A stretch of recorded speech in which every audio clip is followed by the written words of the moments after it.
Una buona serata a tutti i nostri telespettatori, eccoci qua in diretta, benvenuti nello studio di TV7 Match per questa puntata di venerdì 24 marzo.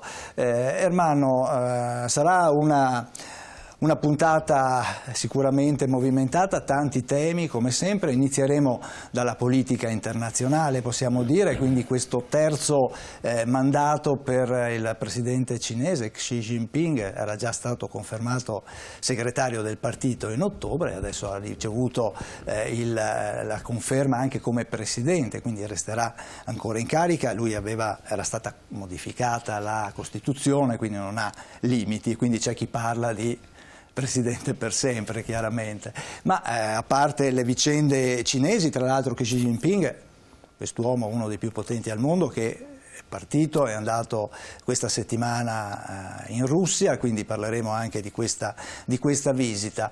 E poi abbiamo il tema dell'energia, delle macchine, il tema di Julian Assange e poi un tema che ci riguarda, cioè quello dell'unità d'Italia. Sì, cerchiamo di trovare l'alternativa al petrolio, ma è molto difficile.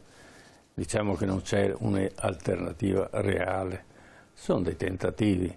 Poi sull'unità d'Italia ci sarà da discutere, perché fu un'unità d'Italia o una appropriazione di territori italiani e quindi una sorta di guerra di conquista, e naturalmente gli storici ci aiuteranno a capire, ma soprattutto guardiamo questo Xi Jinping che in questo momento è quello che attrae maggiormente l'attenzione, perché improvvisamente compare un personaggio che mai si è proposto in tutta la storia, a quantomeno moderna. Tutti sono proposti come personaggi, diciamo, che esprimono un certo tipo di violenza, di sopraffazione, e invece questo personaggio stranamente è tranquillo, ragiona, dice, poi quello che dice lo commenteremo e quello che fa lo commenteremo. Ma certamente la Cina sta imboccando una storia e un momento economico totalmente diverso rispetto a qualsiasi altra storia di altre nazioni quando si sono formate. Stati Uniti, che è una delle più recenti, Germania, Italia, eccetera, e invece la Cina sta percorrendo una strada totalmente diversa, ed è questo uno dei motivi, una curiosità che andiamo a cercare di scoprire. Certo, lo facciamo con gli ospiti che abbiamo in studio, che ringrazio per essere qui con noi, e ringrazio il professor Fabrizio Marrella. Buonasera. Buonasera, grazie Marrella. Grazie a lei, docente di diritto internazionale all'Università Ca' Foscari di Venezia. In studio abbiamo l'avvocato Piero Cecchinato. Buonasera. Cecchinato, e grazie anche a lei di essere con noi, un editorialista dell'inchiesta.it. Siamo anche in attesa di avere in collegamento il dottor Andrea Rossi, editorialista di Informazione Cattolica, che speriamo di poter avere al più presto in collegamento. Ma intanto vediamo, Ermanno, questa figura, questo Xi Jinping, che in questi anni di presidenza ha saputo sicuramente trasformare anche questa Cina, che oggi si propone come un paese che possa essere presa ad esempio. Ma diciamo che è difficile prendere ad esempio delle nazioni che sono totalmente diverse rispetto alle nostre, altre tradizioni, altre storie, eccetera. Quello che c'è da sottolineare per capire la Cina attuale è che la Cina praticamente parte da capo, cioè ricomincia il suo percorso storico nel 1950. Abbiamo una situazione di questo genere. La Cina è stata formata circa 2500 anni fa, è stata costituita, si è sviluppata, ha avuto un'importanza anche scientifica, anche artistica, storica, molto importante, ha influito notevolmente sulla nostra cultura e sulla nostra scienza, però a un certo punto è stata totalmente decapitata. ed è stata decapitata dai paesi europei, dagli Stati Uniti, soprattutto dall'Inghilterra e dal Giappone. La Russia incomincia a rinascere a modo suo con la situazione che si è venuta a creare dopo questo totale disastro, questo genocidio che è stato fatto dai cinesi da parte di nazioni non della zona, quindi abbiamo una guerra, 8 nazioni contro la guerra dei Boxer, che è il culmine di tutto questo disastro.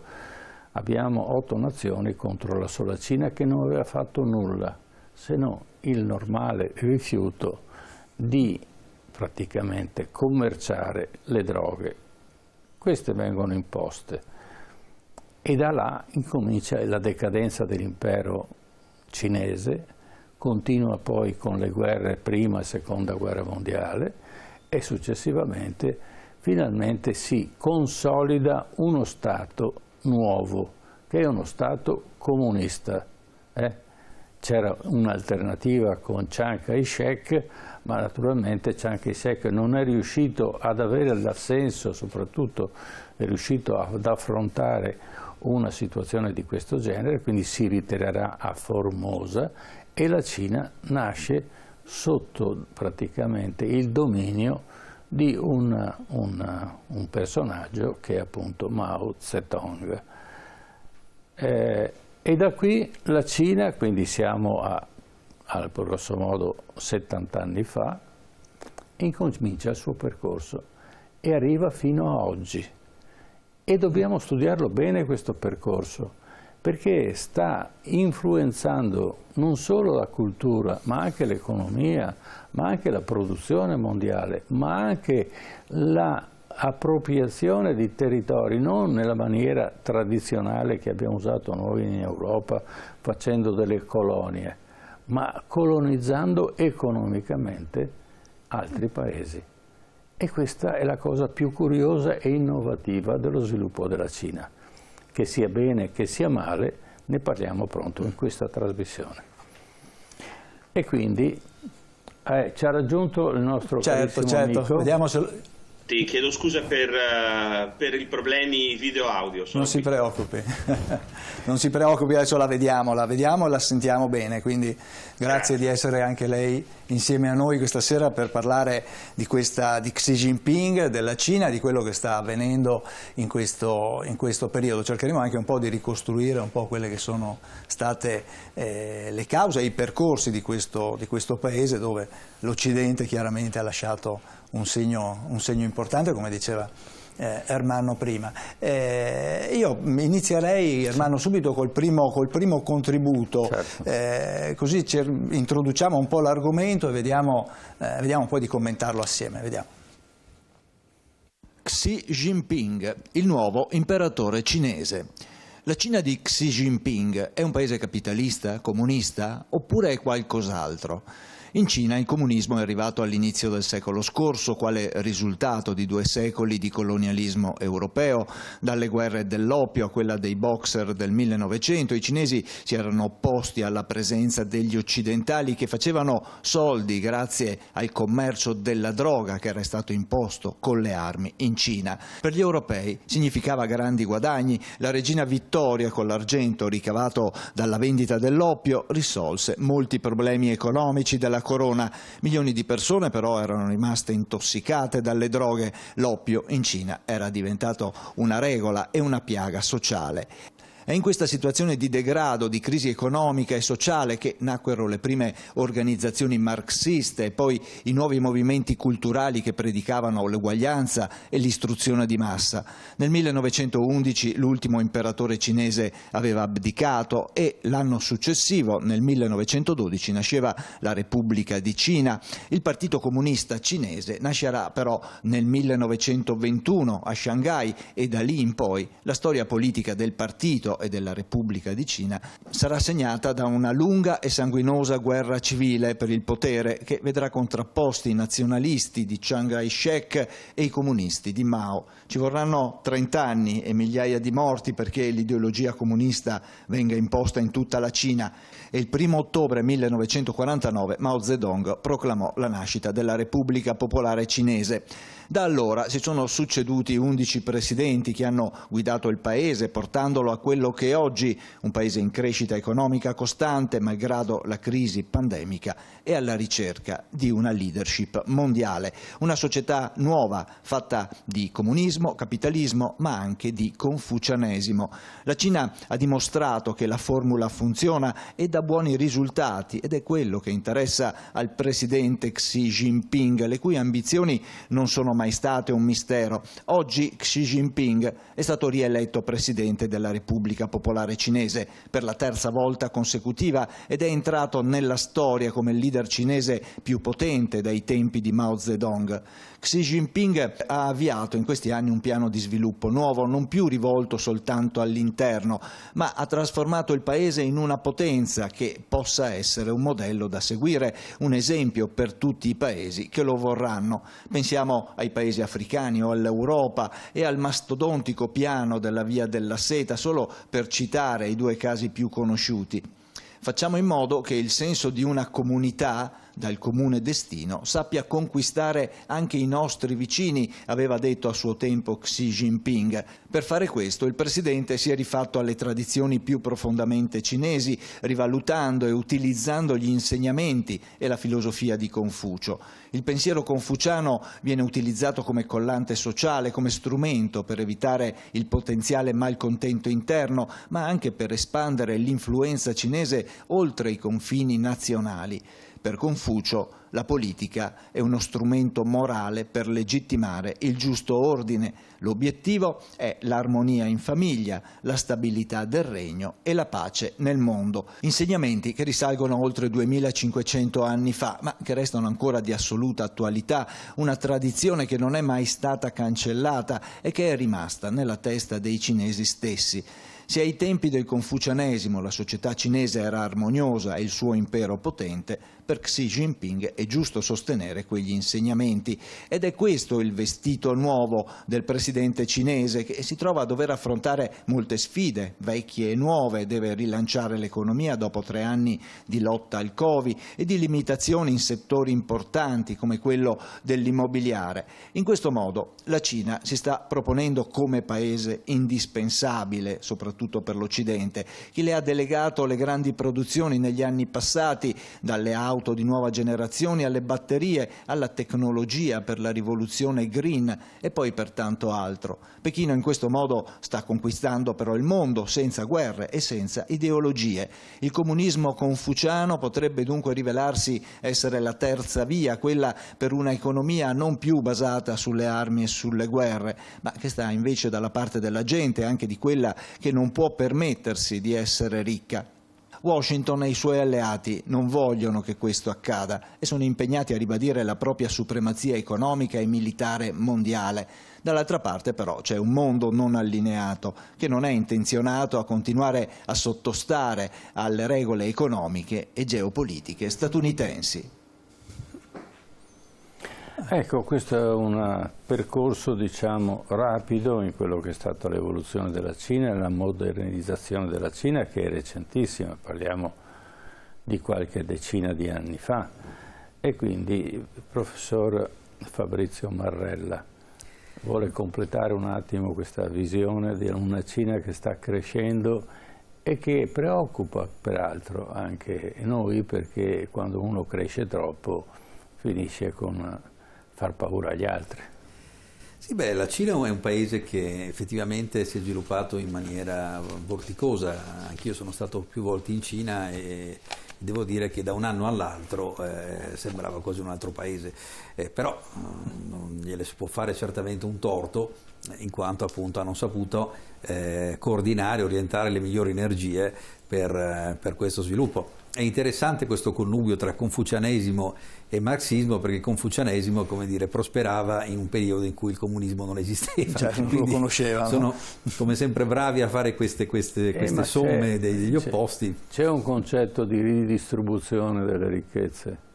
Fai agli altri quello che vorresti fosse fatto per te. Ah beh. Sì.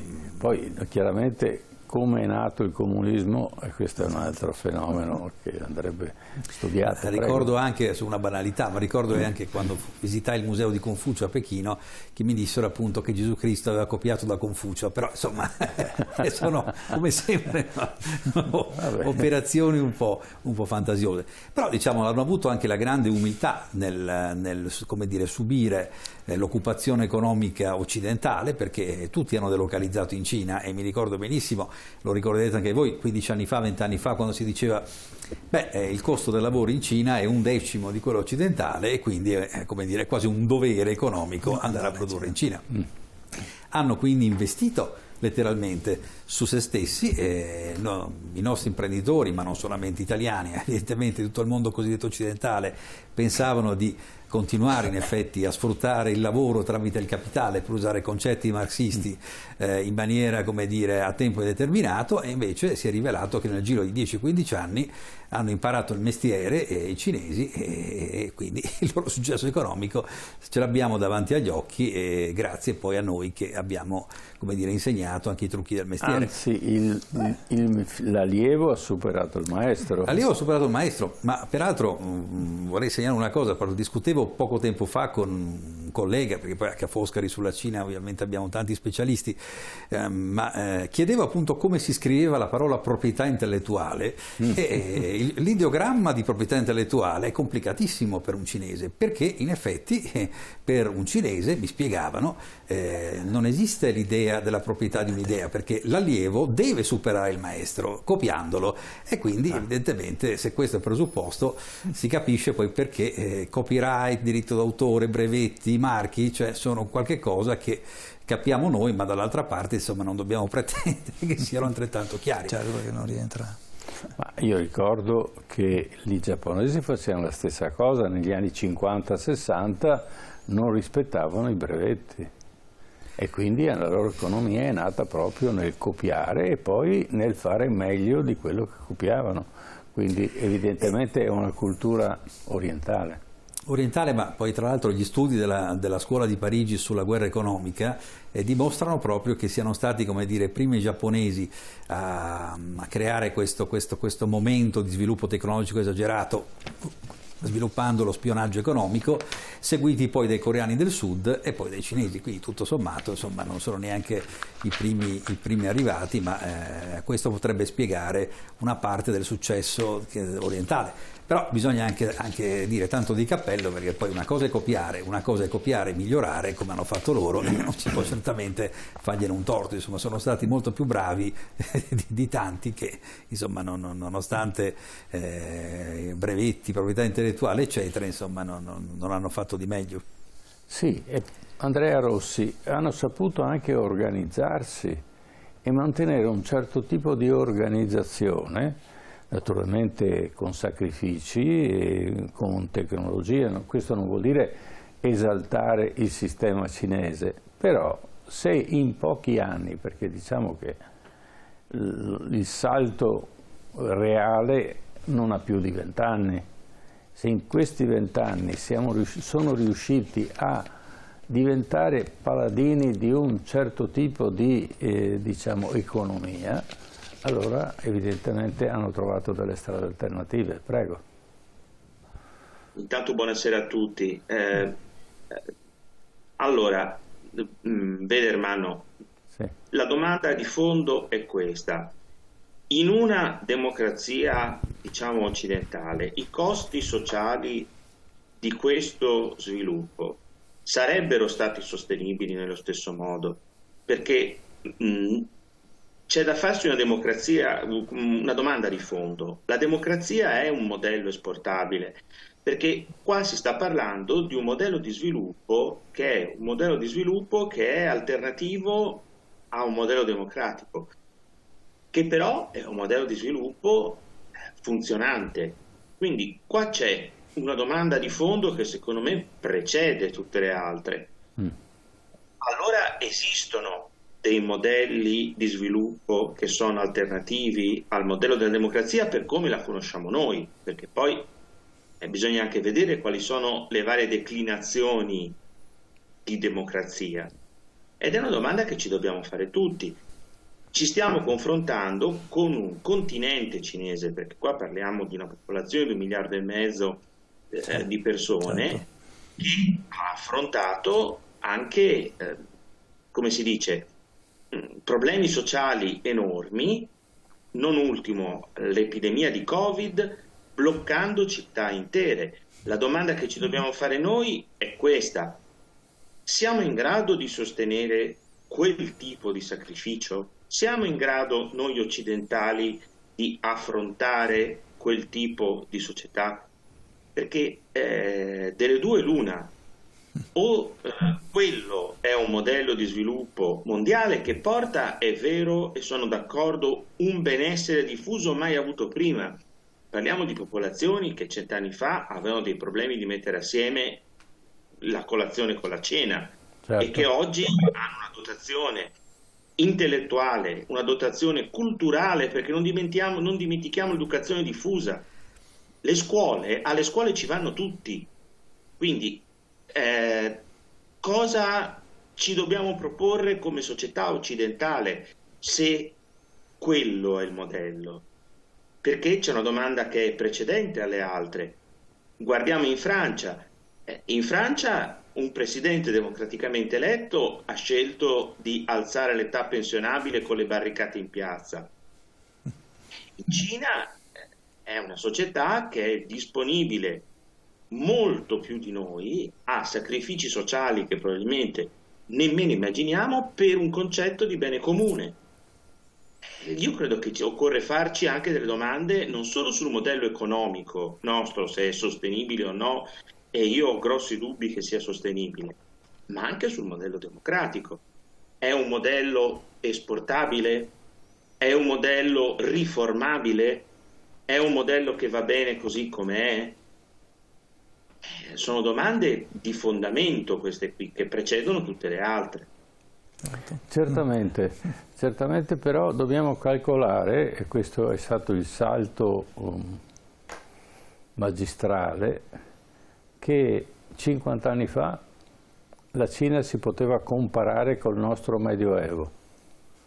Oggi abbiamo una Cina che a livello di tecnologie di comunicazione o di software piuttosto che di produzione di auto ha raggiunto quasi l'Occidente. In quanti anni? In 50 anni. Ricordiamo la guerra contro i passeri, è inventata in maniera folle da Mao Zedong, no? Perché i passeri danneggiavano la cultura, perché la gente non aveva da mangiare, poi è stato un suicidio perché sono cresciuti tutti gli insetti e quindi è stato peggio di quello che era prima.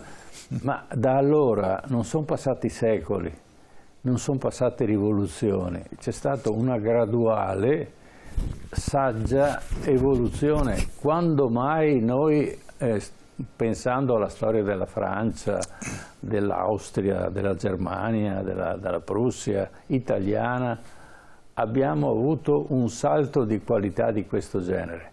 È vero che gli abbiamo fornito il braccio destro perché crescessero, ma gliel'abbiamo fornito per la mera volontà di sfruttarli. Costavano poco, quindi io ne approfitto, divento più ricco. Ma io ripeto sempre una frase, che i ricchi, come siamo noi, hanno il potere, i poveri hanno la forza e alla fine i poveri hanno sempre il sopravvento. E allora Pietro Cecchinato, una sua interpretazione di questa evoluzione della Cina, cerchiamo di capire, non abbiamo certezze. Bravo, non abbiamo certezze. Sì, io mi faccio una domanda. È vero che l'Occidente ha delocalizzato e quindi abbiamo sfruttato un costo molto basso della manodopera. Se il costo della manodopera è rimasto molto basso, però il problema è perché questa è stata una scelta precisa del Partito Comunista Cinese. Cioè, questo salto che adesso di cui stiamo parlando, che forse con un minor sacrificio anche noi dopo il secondo dopoguerra abbiamo avuto, magari non in queste dimensioni, ma perché? Perché da noi appunto la crescita è intervenuta all'interno di un sistema democratico dove vi erano delle libertà garantite, dei diritti garantiti, via via sempre meglio garantiti all'interno delle fabbriche per i lavoratori. Il sistema cinese, questo dal mio punto di vista, non voglio essere provocatorio, però questo è un tradimento chiaro del comunismo, cioè aver lasciato che i propri lavoratori all'interno della Cina continuassero a venire sfruttati, come diciamo noi, va bene, è perché le leggi cinesi lo hanno imposto. Quindi il partito unico comunista al governo della dittatura cinese ha ammesso che qualcuno anche in Cina si arricchisse, pochi, a scapito di tanti poveri lavoratori cinesi che invece sono stati sfruttati. Ma perché la dittatura cinese ha consentito che venissero sfruttati? Poi io credo che la forza della Cina sia nei numeri demografici, che sono in effetti senza eguali, no? Allora è per questo che molti cinesi si disperdono nel mondo, no? Si parla di quello che sta succedendo in Africa. I cooperanti che vanno in Africa e raccontano come sta andando parlano di una colonizzazione silente, no?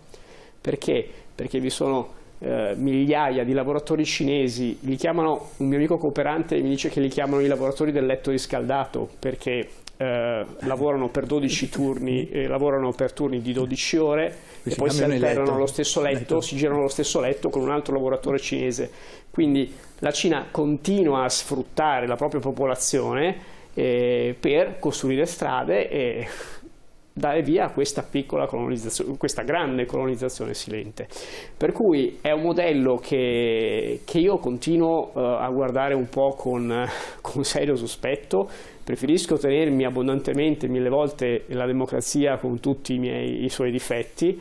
Il modello ha partito unico, vertice di potere, nessuna libertà di stampa, nessuna libertà d'opinione, controllo serrato da parte del Partito Comunista. Anche se poi mi consentisse nel mio piccolo di avere una piccola storia economica, una piccola crescita imprenditoriale, è un sistema che sinceramente non ritengo soddisfacente. Quindi onestamente a lungo andare io non lo so quanto questo modello cinese possa reggere, perché la popolazione, io credo che sia nella storia del progresso che la popolazione rivendichi nei confronti dei governanti sempre maggiore libertà e maggiori diritti. Questo credo che succederà anche in Cina. E la sfida del Partito Comunista Cinese certo sarà di cercare di calmierare queste richieste, queste pretese, cercando di diffondere in qualche maniera altrimenti del benessere. Magari per qualcuno ci sta anche riuscendo. Io continuo a ritenere che i costi sociali siano molto alti. Per rispondere a quello che diceva il professore, è evidente che il modello occidentale non potrebbe mai, la società occidentale non potrebbe mai sopportare questi costi. Certamente.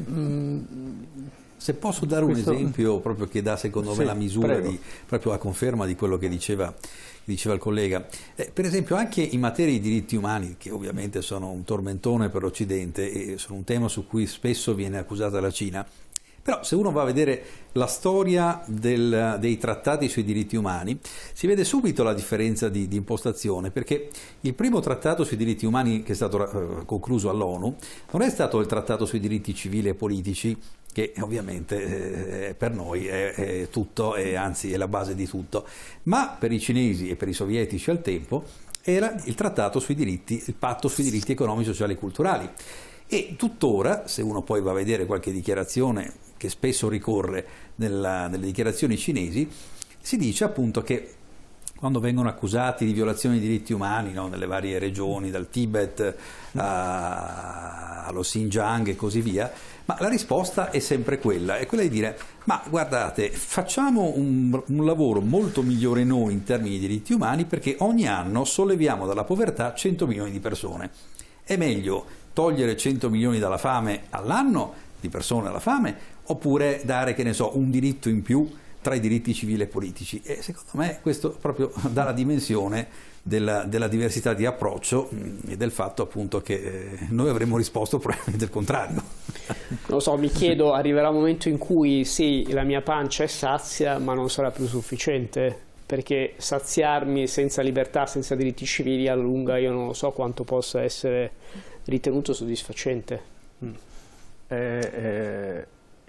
Adesso mi provocate su un periodo storico abbastanza recente, dopo il secondo conflitto mondiale. In Italia c'era la così chiamata democrazia, ma poi bisognava formarla, e i diritti poi, comunque la gente, non c'era denaro e la gente veniva sfruttata, perché non posso darti uno stipendio che poi va a incidere negativamente sull'azienda e quindi la chiudo. E quindi c'è stato un dibattito, diciamo, democratico tra sindacati, imprenditori, lo Stato, eccetera, e è cresciuta l'Italia. Ma parliamo di 50 allora milioni di abitanti, adesso siamo 60, lì parliamo di 1,5 miliardi.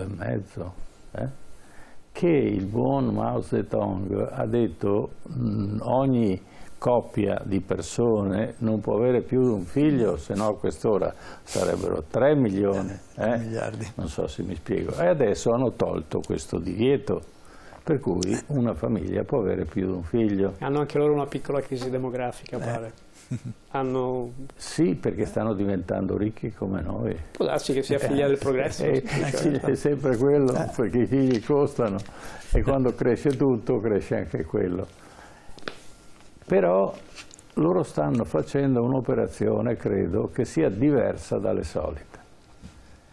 Cioè loro stanno praticamente, come si può dire, conquistando il pianeta non attraverso la colonizzazione armata, come è sempre stato fatto da noi, Italia, Francia, Austria, Inghilterra, Germania, Russia, tutti hanno usato le armi per poter conquistare. In questo momento loro stanno organizzando e finanziando, quelle persone che sono in Africa sono finanziate dallo Stato e rendono conto allo Stato di quello che fanno, perché gli stanno dando delle opportunità.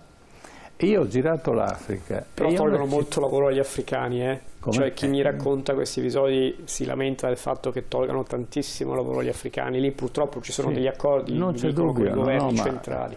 Ma allora, non stiamo santificando, va bene. Stiamo soltanto cercando di capire che tipo che pratica stanno applicando. Noi siamo andati con i carri armati, siamo andati con i cannoni, siamo andati con i patrioti, dove siamo arrivati abbiamo raso al suolo tutto, abbiamo schiavizzato tutti, perché quando noi abbiamo fatto l'impero la Società delle Nazioni ci ha accusato che noi non avevamo tolto la schiavitù nei territori che avevamo conquistato, Libia, Eritrea, eccetera, no? Quindi questi siamo noi. Però c'è il Tibet. Come? Però c'è il Tibet. Sì, ma non c'è dubbio. No, non sto dicendo che loro che sono bravi, che bisogna imitarli. Io sto studiando come stanno facendo. Quindi senza armi, soltanto con la possibilità di comprare. La demografia è l'arma, però. Allora, perché... dobbiamo stare attenti se questa è una strada da imitare. Non possiamo farcela perché demograficamente. Nel senso che noi stiamo rubando all'Africa, vedi il Kenya, no? Quantità di materiali mostruosi. L'effetto è quello che adesso i popoli africani stanno venendo in Italia, allora dobbiamo fare il bacino mediterraneo, europeo, tutte queste balle qua. È gente che lì muore di fame, ma muore di fame per noi. Allora, uno dei motivi per cui il signor Gheddafi ha fatto la via del paradiso, perché nel G20 di Roma 2006, se ricordo bene, io ero presente, c'era un accordo tra Cina e Libia dove Gheddafi aveva concesso la possibilità di fare un una cultura di palma da olio in Sud Sahara e utilizzare l'acqua fossile che c'era sottoterra, no? E quindi di una piccola dimensione, 60 km di profondità per 1200 km. I cinesi si erano impegnati a farlo. Cosa vuol dire? Questo fa paura. Avrebbe cambiato completamente l'economia del Sud Sahara, perché diventava solo col prodotto residuo della spremitura delle palma di olio, avrebbe creato un'economia che non c'è e non c'è mai stata. E questo ha fatto paura ed è uno dei motivi, e così molti altri. Allora bisogna domandarsi, posso imparare qualcosa di più non facendo come fanno loro? Posso andare in Africa e non aiutarli, ma dargli delle opportunità, perché aiutarli poi di solito si ammazza un'economia quando ci si aiuta troppo, no? Do delle opportunità e riesco ad andare avanti. Allora direi che con questo tipo di attenzione proseguiamo nella trasmissione. Allora, Washington-Pechino, una questione di armi. E torniamo al solito. Prego. Torniamo all'attualità. Perché gli Stati Uniti possono inviare armi a Taiwan e la Cina non può fare lo stesso con la Russia? È l'interrogativo che si è posta a Pechino, perché gli Stati Uniti si lamentano del rispetto della sovranità e dell'integrità territoriale quando si tratta dell'Ucraina, ma dimenticano di rispettare la sovranità e l'integrità territoriale della Cina quando si tratta di Taiwan e della Repubblica Popolare Cinese? Da un lato, gli Stati Uniti chiedono a Pechino di non fornire armi alla Russia, ma per molto tempo gli americani hanno venduto armi a Taiwan, in violazione, peraltro, del comunicato di Shanghai dell'agosto 1982, nel quale Washington riconosceva l'unità della Cina, compresa Taiwan, affermando che si impegnava a non incrementare le forniture di armi nell'isola, bensì a ridurle fino a risolvere la questione. Una storia che ricorda quella avvenuta nel 1991 con la promessa a Gorbaciov che la NATO non si sarebbe allargata verso est nemmeno di 1 centimetro, e sappiamo poi come è andata a finire. Secondo il ministro degli esteri cinese, Qin Gang, gli Stati Uniti dovrebbero rispettare la sovranità e l'integrità territoriale della Cina sulla questione di Taiwan, che peraltro è alla base delle relazioni Cina-Stati Uniti. Ci saranno conflitti e scontri se gli Stati Uniti continueranno ad accelerare sulla strada sbagliata, ha detto il ministro, incolpando gli americani per le crescenti tensioni tra i due paesi. Secondo il cancelliere cinese, gli Stati Uniti ribadiscono di voler superare la Cina nella concorrenza, ma in realtà la loro cosiddetta concorrenza significa contenere e sopprimere la Cina a tutti gli effetti, bloccando i due paesi in un gioco che non porta benefici a nessuno. Da Washington hanno ricordato di aver creato delle barriere alle relazioni con la Cina, ma di non cercare il conflitto. Ma a peggiorare le relazioni Washington-Pechino c'è stato recentemente l'abbattimento del presunto pallone spia cinese sopra lo spazio aereo americano, nonché le tensioni sempre su Taiwan e sulla crisi ucraina. Secondo Pechino il conflitto in Ucraina sembra essere guidato da una mano invisibile che vuole che continui e si intensifichi ulteriormente, usato per servire determinati programmi geopolitici, e per questo Pechino ha presentato il piano di pace in 12 punti per zittire le armi e fermare la strage.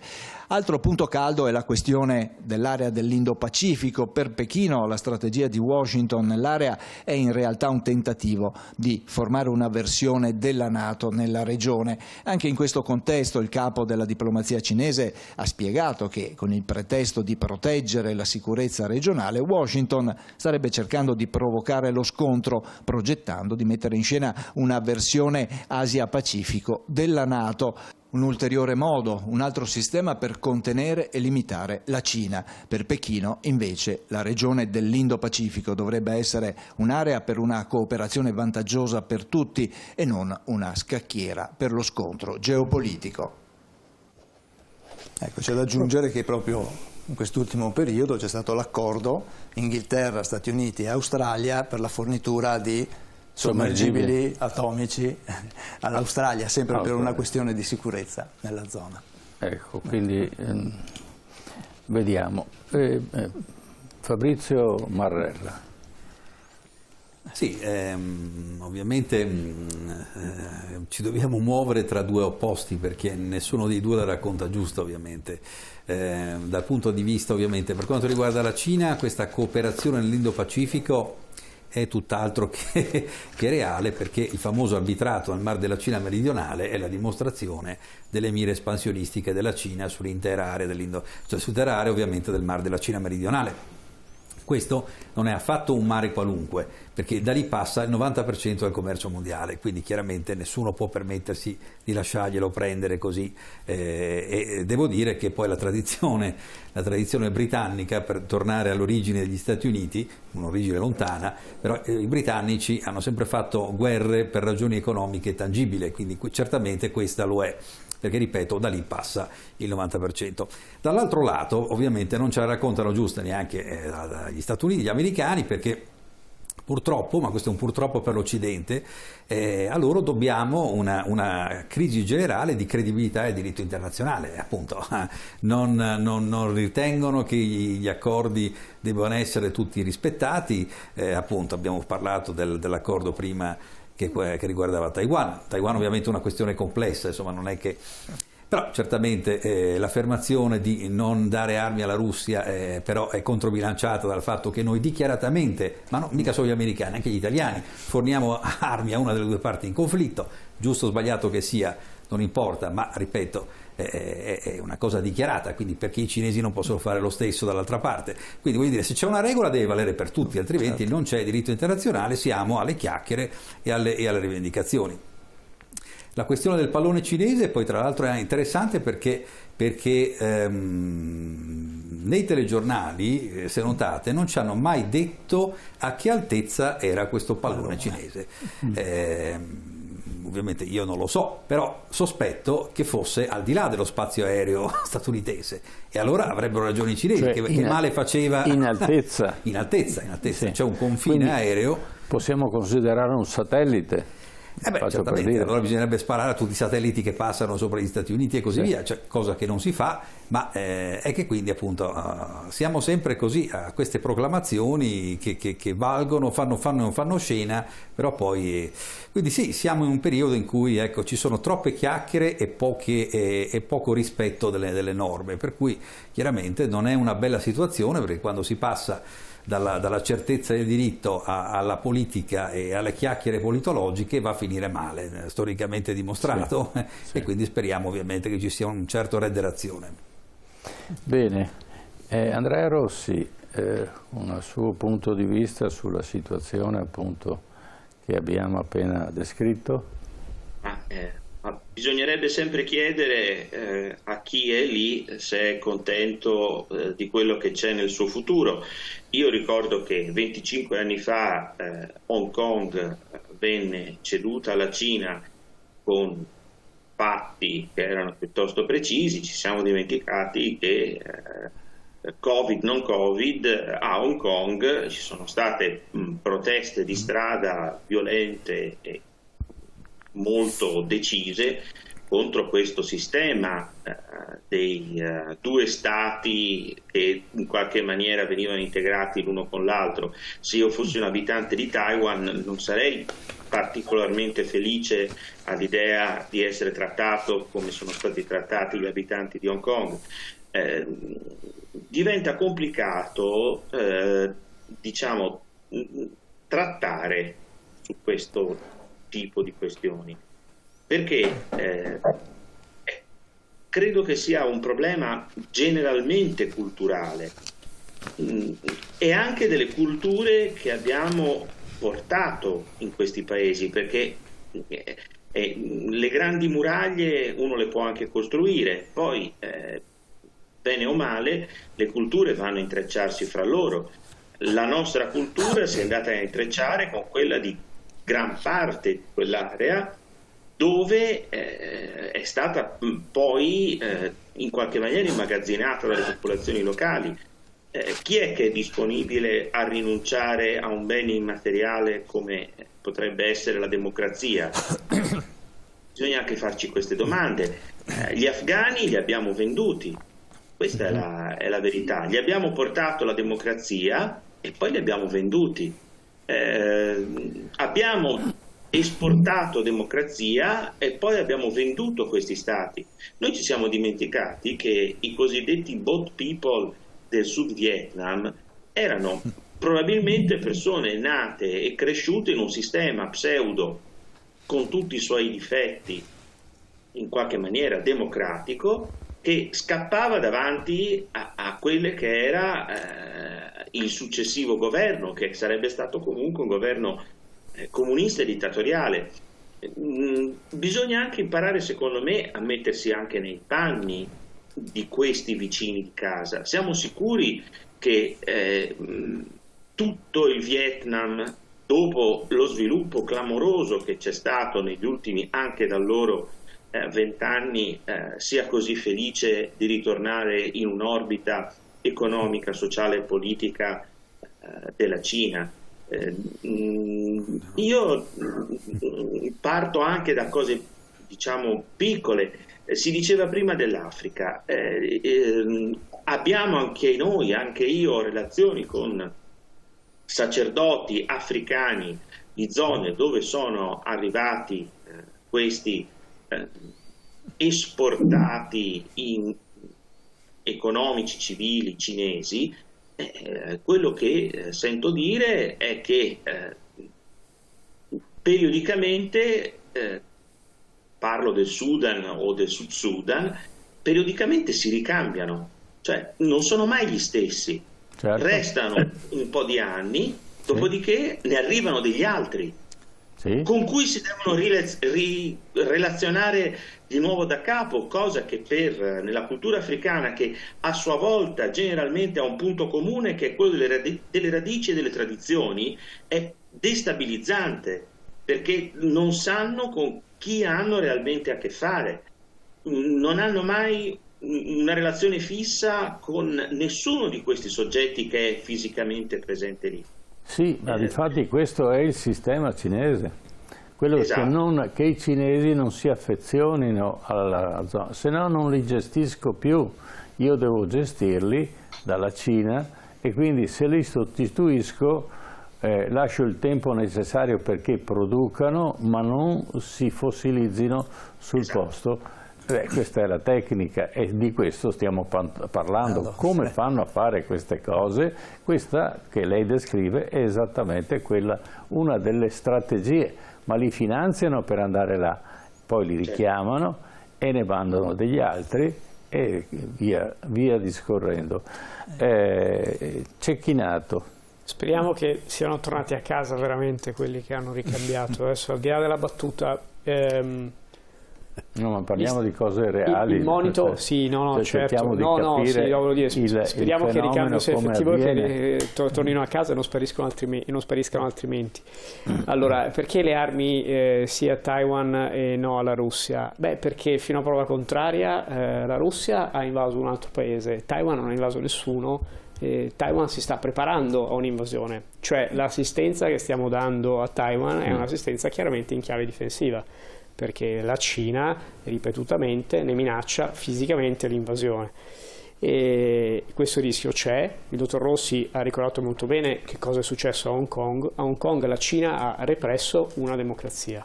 Questo è successo purtroppo, i dissidenti sono stati incarcerati, i giornali sono stati chiusi, è quello che potrebbe succedere anche a Taiwan.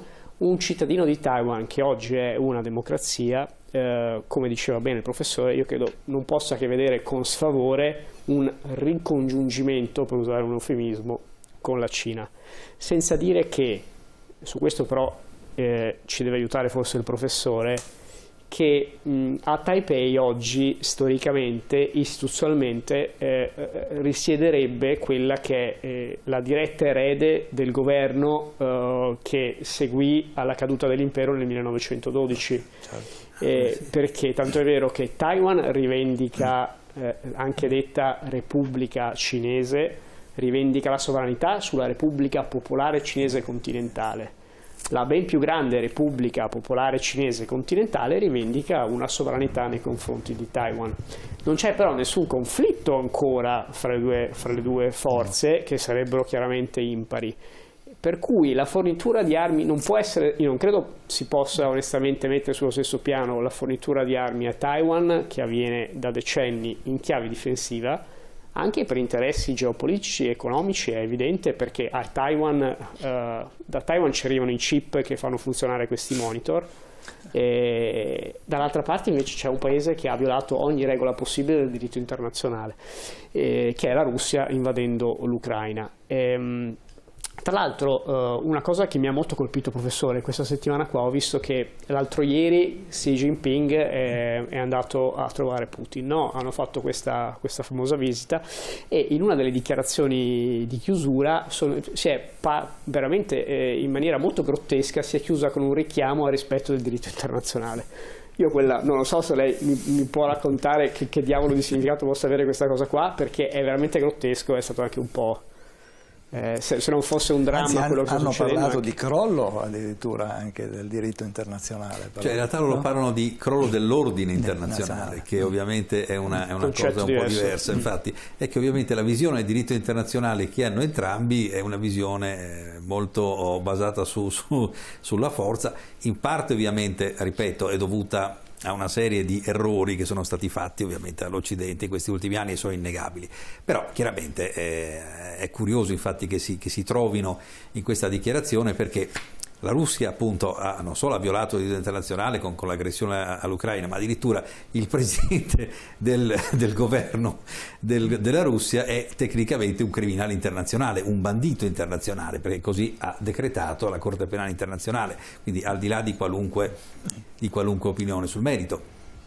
Ma poi è divertente anche il fatto perché la Cina in questo ordine internazionale ci ha sguazzato e si è sviluppata enormemente, quindi ha tutto l'interesse a mantenere l'ordine internazionale che stiamo vivendo. Sarà casomai la Russia, la quale ovviamente, tra l'altro non la Russia ma la visione dell'attuale governo russo, il quale, come sappiamo, nostalgico dell'Unione Sovietica, sta reagendo esattamente come avrebbe fatto Brezhnev o un presidente di quei tempi lì. Peccato che sia fuori tempo. Certo, tra i due litiganti il terzo gode.